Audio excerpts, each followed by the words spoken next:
Channel. Today we shall be looking at this piece of information that I find very useful, and that is the 5 steps to perform data science. I am picking that from this book, which I highly recommend, Principles of Data Science. Now, the 5 steps listed here, the first is asking an interesting question, obtaining the data, exploring data, modeling data, communicating and visualizing the result. Now, if you look at asking an interesting question, it's what is referred to as you form an hypothesis. You may take a side and decide that, oh, okay, in this particular problem domain, this is what we believe is the situation. Then you want to go through the rest of the steps to validate what your belief is, or what your assumption or what your hypothesis is, or to nullify your hypothesis.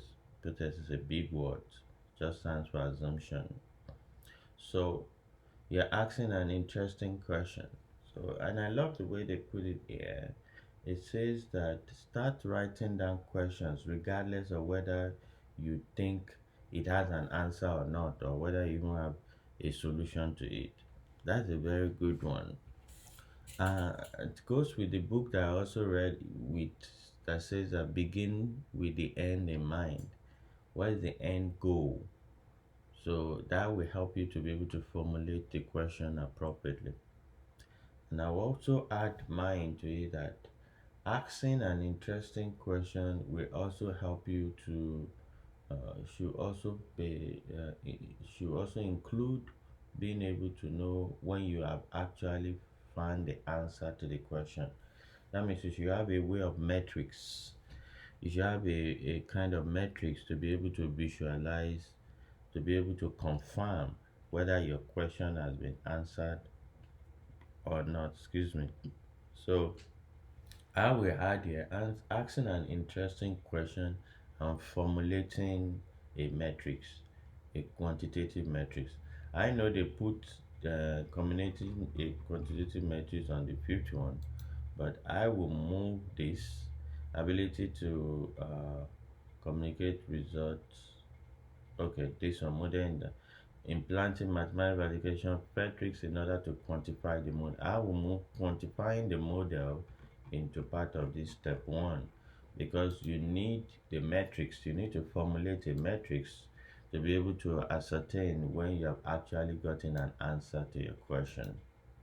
For instance, your metrics will be like simple as accuracy. Okay, out of 10, how many did my model predict correctly? Then you could use that as a metric. Or in some cases, it could be a qualitative. Qualitative in the sense that it's something that you have to see, maybe a picture that you have to see, and you show some heat maps or some kind of curves or some attention map, things like that will help you to be able to confirm whether you have actually answered your question.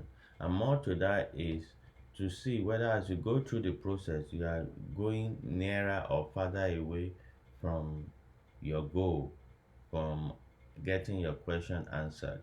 And the only way you can know is if you have a matrix with your interesting question. So that's a good one. Yeah. Because the other ones are pretty standard. Obtaining the data, yeah, this can come in various shapes. When you have a question, then it forces you to be able to limit the scope, because this is the driving force. The question is the driving force. It's like a goal that you're going into, that you want to achieve. You have an objective, and that will help you to be able to cut down on necessary things, and to be able to pay attention to things that ordinarily you will not have explored, because you have a goal in mind. And this data could come from various sources, and it could even be simulated, and this involves a lot of creativity, like I said. Exploring the data, you spend a lot of time here, a lot of hours in exploring the data after you have gathered them. Being able to know whether your data is good enough, is clean enough, clean data, having a good sense of the data, because whatever your data is like garbage in, garbage out. So whatever data you have, that is going to form the basis of the kind of results you can get. So you want to be sure that you actually explore your data using some visualization tools, and be sure like checking what is the minimum value, what is the maximum value, trying to check what is the category of the data, how many unique values do you have, do you have some not non do you have some null values. You want to check if there are imbalances in your data set. You want to check the number of futures. So that's why you have all these exploring data. Modeling in data is just throwing an algorithm. Once you know and you have explored this very well, this automatically feed into this. It's just choosing an appropriate algorithm based on published papers, literatures, other people's works, and your intuition to that. So different algorithm will go. If it's a textual data, you have some textual algorithm. If it's a visual data, if it's a video, if it's an audio, depending on the kind of data it is, there are algorithms that go with that. Then of course the last is communicating and visualizing the result, and that is very important because you're creating all these models to be able to actually profit from it.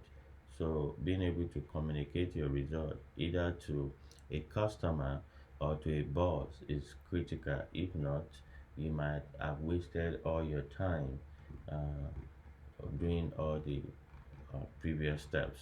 So you need to be able to drive in the point. You need to be able to convince using those visualization tools and showing trends and actually showing that what you are saying is actually what the data is saying, and what the data is saying is what you are saying. So the two must go hand in hand. Okay, all right. Thank you very much, and see you in the next one. Bye for now.